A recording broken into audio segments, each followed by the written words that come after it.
arte de ler mentes. Narrado de forma simples e por vezes até engraçada, a arte de ler mentes passa a mensagem que deseja sem ser um livro padrão ou maçante de autoajuda.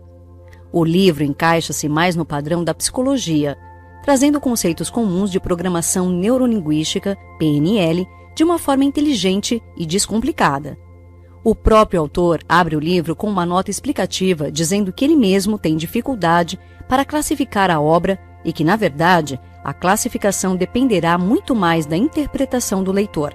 O objetivo de Fixios não é trazer uma visão fantasiosa ou irreal sobre a possibilidade de leitura da mente, mas sim mostrar de que forma é possível entendermos a mente das pessoas que nos cercam. Fixios é psicólogo, mas tem uma carreira de destaque em comunicação e marketing. Há muitos anos, ele é convidado para dar palestras e também opiniões em diversos meios de comunicação e empresas, visto que é especialista em linguagem corporal e comunicação não verbal. É um pouco desse conhecimento que ele populariza com a arte de ler mentes. Ler mentes é realmente possível? Fixios realmente acredita que a leitura de mentes é possível, inclusive defendendo que ela é um fator natural humano e que nós o fazemos muitas vezes sem nem sequer nos darmos conta. Por isso, o objetivo do livro é explicar o que estamos fazendo e mostrar como podemos fazer melhor, potencializando nossa capacidade e aumentando a melhoria exponencialmente. Descartes, um filósofo antigo, concluiu em seus estudos que o humano se dividiria em duas partes independentes, que coexistiam: o corpo e a mente. Para o autor, é impossível pensar dessa forma. Corpo e mente são dois lados da mesma moeda, e tudo pelo qual um lado passa afeta o outro. Ou seja, não é possível ter um único pensamento sem que ele desencadeie algo físico em quem pensa. Às vezes, esse pensamento gera um efeito físico óbvio. Quando você está com raiva e franze a testa, por exemplo, e às vezes é um efeito muito sutil. Da mesma forma, o contrário também é verdadeiro. O que acontece na nossa postura física afeta-nos psicologicamente. Por isso, quando passamos por situações ruins com o nosso corpo, logo vemos um reflexo em nossas mentes. Por exemplo, ficar muito tempo em pé nos deixa com raiva, muito tempo trabalhando deixa-nos estressados, e etc. No processo de leitura de mentes, é crucial que interpretemos a linguagem corporal e toda a linguagem chamada de não verbal.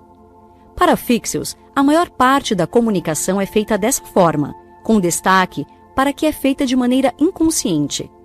Estamos sempre passando algum sinal com o nosso corpo, mesmo que não percebamos. Assim como também estamos sempre sob influência da linguagem corporal de outras pessoas, que nos impacta, mesmo que não entendamos por quê ou como. Portanto, ler mentes não é uma magia ou algo irreal de ser pensado. Ao contrário, é uma realidade que já faz parte do nosso dia a dia e que cabe a nós potencializarmos. O que a empatia tem a ver com ler mentes? Uma das principais vantagens de saber o que uma pessoa está pensando é que isso nos ajuda a ser mais empáticos. Empatia, nesse caso, significaria tentar criar harmonia e relações amistosas com as pessoas, entendendo o lado delas nos dilemas e sabendo qual é a melhor forma de conduzir a situação. A regra básica para conseguir estabelecer a empatia em seus relacionamentos é analisar detalhadamente e profundamente como as pessoas funcionam e, a partir dessa percepção, adaptar nossa forma de comunicação de acordo com o indivíduo com o qual queremos nos comunicar. Ao ajustar seu discurso, seu receptor entende de maneira mais clara e eficiente. E aqui, não estamos falando apenas do discurso oral, mas especialmente do discurso silencioso, feito com nossos corpos e gestos. Uma das maiores vantagens de conseguir a empatia de alguém é que aquela pessoa costuma começar a gostar de você e é criado um vínculo de confiança mais forte. Quando nos comportamos de maneira semelhante ao outro, ele nos entende como igual. Tendemos a gostar mais das pessoas que achamos parecidas conosco. Em última instância, também tendemos a concordar com aqueles que gostamos e com quem somos parecidos. Pode parecer que não precisamos da empatia, mas a verdade é que ela costuma ser muito útil. Por exemplo, quando você está numa entrevista de emprego ou quando o que está em questão é uma vaga para promoção. Logo, é hora de tirar sua capacidade de percepção de dentro de você e prestar atenção à sua volta. Invista na empatia que as recompensas serão diversas. Como usar a linguagem corporal? A primeira técnica para o uso correto da comunicação corporal é a que o autor chama de alinhamento e espelhamento. O que, em outras palavras, quer dizer: copie seu interlocutor. Observe a pessoa com quem você deseja desenvolver a empatia e copie sua postura. Se ela mover alguma parte do corpo, você deve mover a mesma parte.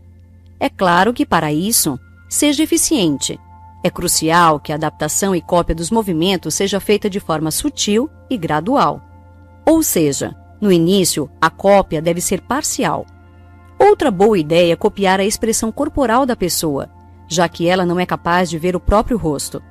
Porém, ver que você está se sentindo da mesma forma que ela ajudará a criar o vínculo da empatia com mais rapidez.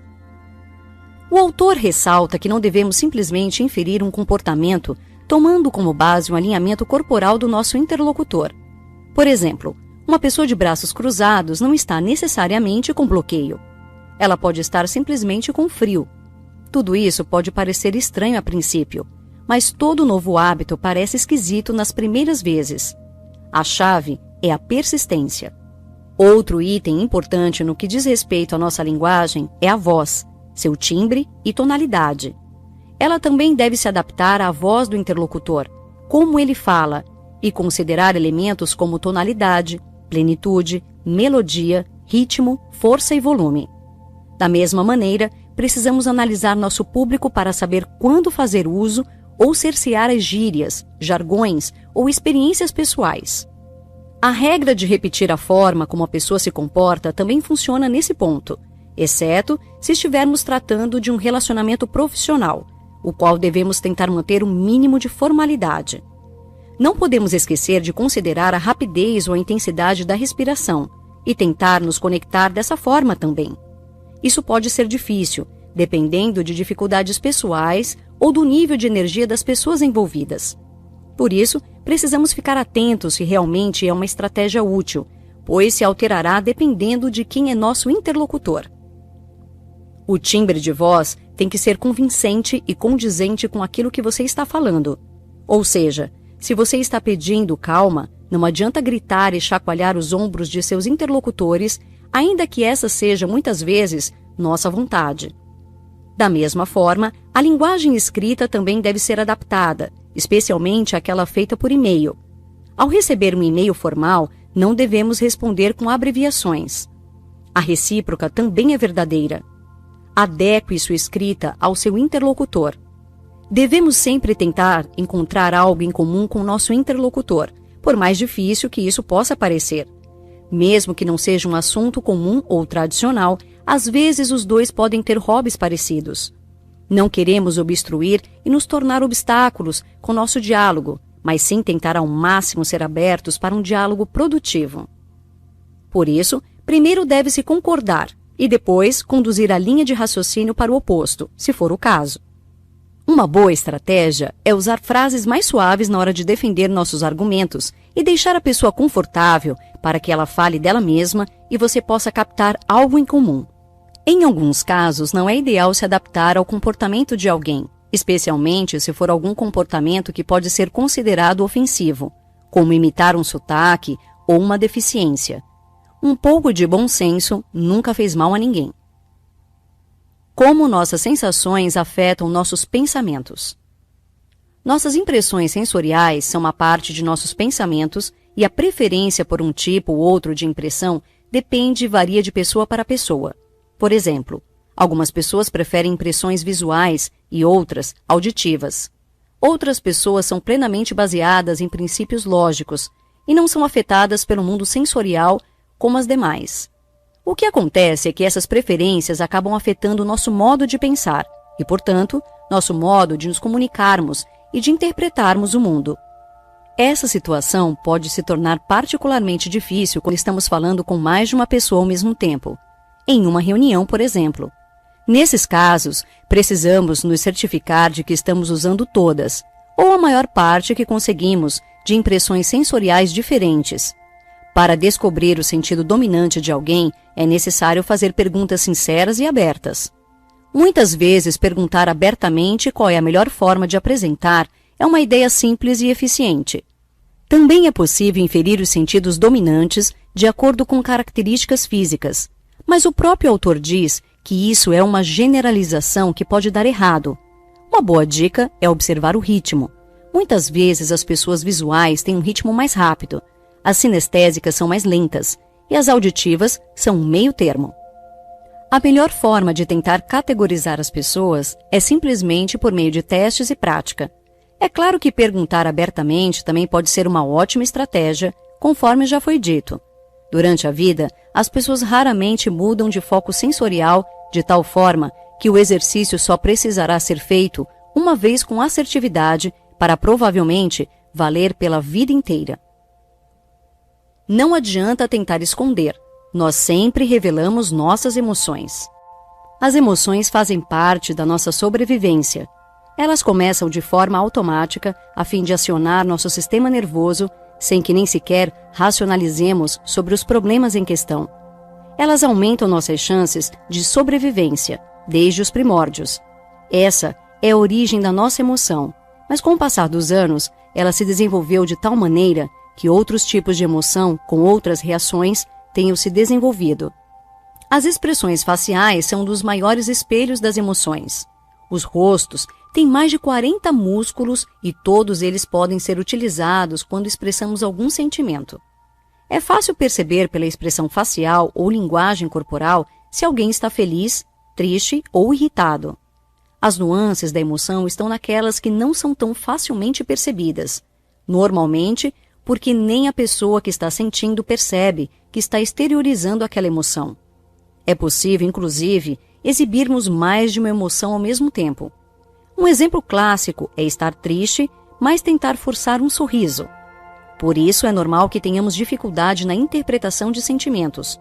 Por vezes, nem sequer entendemos as nossas emoções. Então, como podemos entender as emoções dos outros? Emoções fortes são inclusive capazes de distorcer nossa visão do mundo, ainda que temporariamente. Quando estamos tomados por uma emoção negativa, por exemplo, acabamos nos afastando e bloqueando todas aquelas que poderiam ser potencialmente positivas. Por isso, nesse momento, precisamos entender e dar espaço para as pessoas. Da mesma maneira, devemos evitar todas as decisões ou agir impulsivamente quando estamos tomados por alguma dessas sensações. É provável que acabemos nos arrependendo. Paul Ekman, um famoso psicólogo norte-americano, categorizou 7 emoções básicas que o mundo inteiro sente independentemente de cultura ou localização. São elas: surpresa, tristeza, raiva, medo, alegria, nojo, desprezo. Ao conseguir interpretar a emoção de uma expressão, normalmente nós não sabemos o que a causou.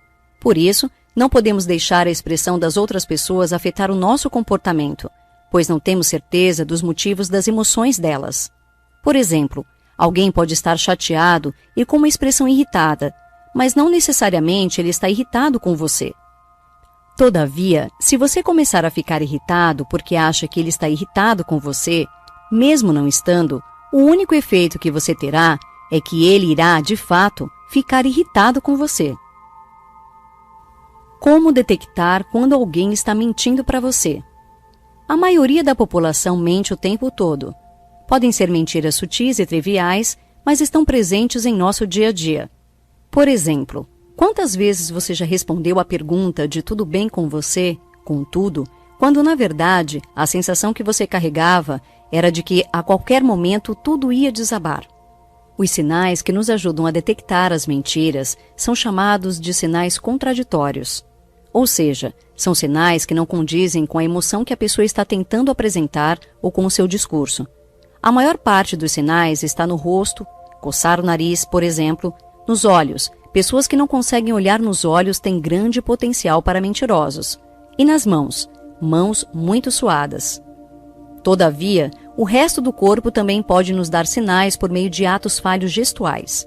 Eles podem ser completamente naturais, como bater os dedos na mesa ou roer o cantinho das unhas. Eles podem não significar nada, mas podem ser também esclarecedores, se acompanhados de outros atos. Da mesma maneira, é possível perceber que existe algo de errado quando a voz sofre alterações bruscas em tom, discurso ou linguagem utilizada. Novamente, no encerramento do capítulo, o autor ressalta que devemos aplicar esse e outros métodos de forma consciente e evitar ser levianos. Afinal, acusar alguém de mentiroso é algo muito grave. Se você desconfiar que algo não está condizente, haja com cautela e dê à pessoa a oportunidade de sempre se explicar. Lembre-se das técnicas de discurso e diálogo aberto que já foram abordadas neste resumo. É preciso entender como alguém age naturalmente para saber o que está diferente em seu comportamento.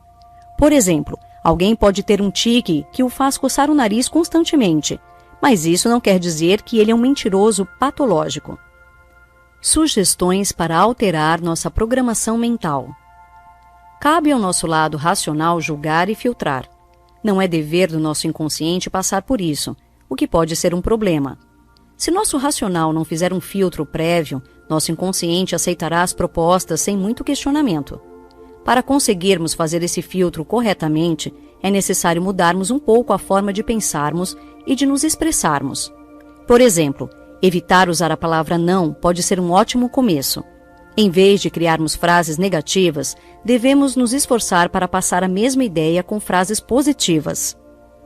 Precisamos também tomar cuidado com objetos que podem servir de âncora e se tornar catalisadores de sentimentos, sejam eles bons ou ruins. Como nossa memória e emoções têm muito a ver com nossas sensações, às vezes colocamos uma carga emocional muito forte em um objeto ou local, de acordo com o que passamos perto dele, com ele ou nele. As âncoras podem ser aliadas quando usadas de forma consciente e para trazer bons sentimentos, como empatia, mas podem se tornar peso se forem criadas de forma inconsciente. Por isso, fique atento. O autor levanta uma importante questão nas partes finais do livro, que é: o que acontecerá quando todos souberem como aplicar esses conceitos? Não seria estranho se todos agissem como o livro informa, tentando analisar os outros o tempo todo?